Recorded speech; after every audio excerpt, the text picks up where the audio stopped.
Hello, I'm Dr. Brandt Gibson, and on this beautiful day, I want to talk to you a little bit about the diabetic foot.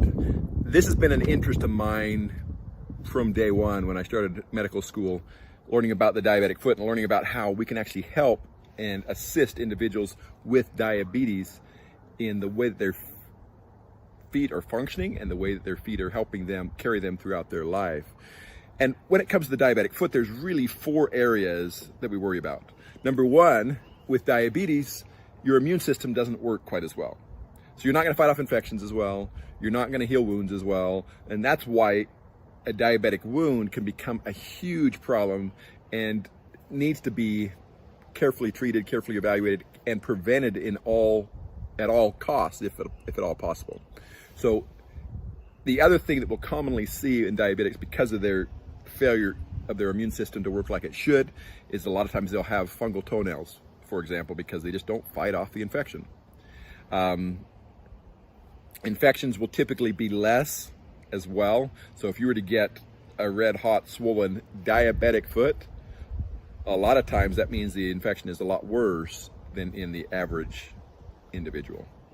So immune system is number 1. Number 2, the blood flow is not as good. If you think about it, the arteries are designed to expand and contract with the heartbeat. And so they expand and contract. But if you sugarcoat them, and in diabetes, that's kind of an oversimplification, but if you change the lining of that blood vessel, it stops expanding and contracting, you're going to decrease the blood flow. And it can lead ultimately to narrowing of the blood vessel or even blockage. So blood flow is a significant problem in diabetes and is something that should be checked on a regular basis to ensure the blood flow is still good. The problem with a decreasing blood flow is you can get to the point where the blood flow is sufficient to keep the skin healthy if it's closed, but as soon as you get a sore or a wound, it's not sufficient to heal the wound. So it actually makes the diabetic wound even worse. So you're not fighting off infections, you're also not getting the blood flow that you need to heal it.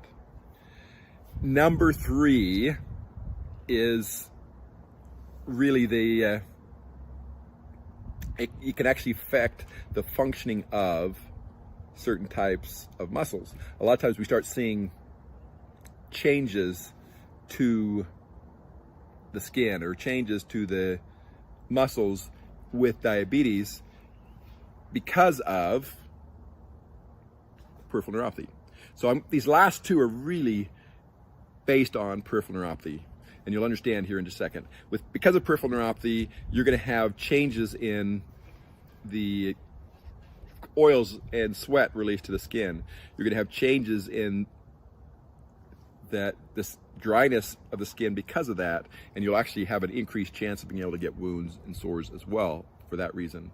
The other side of that is because of peripheral neuropathy, you will have increased numbness or failure to have normal sensation. I had one patient while we were living in Florida, for example, that walked on hot cement and burned severely the bottom of their feet because they could not feel it.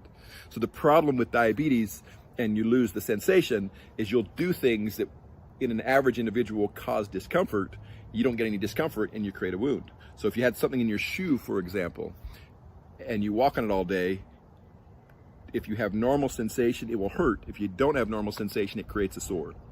So with diabetes, there's some key pieces to protecting your feet. Number 1 is they should be looked at least once a day. I recommend you look at them twice a day. You're going to put your shoes on, you're going to take your shoes off. So look at them and look for any changes or differences. If there's new areas of redness, new areas of rubbing, new areas of callus, all of those things are concerned. If you have starts of a wound, that's a problem.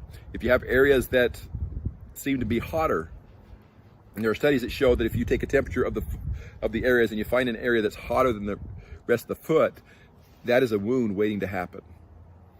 You should check your shoes before you put them on and make sure there's not anything in them or any reason why you should be actually do that.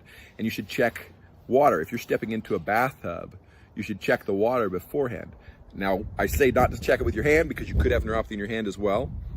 They usually recommend that you do it with the elbow, the same way you would check a baby bottle before you give it to your baby. On the elbow is actually more sensitive, and it will actually tell you, yes, that's not too hot for you to stand in or step into. So with diabetes, there's really the 4 areas. The immune system's not working as well as it should. The oils and sweat release to the skin, which is the autonomic neuropathy, is not like it should. The circulation's not like it should.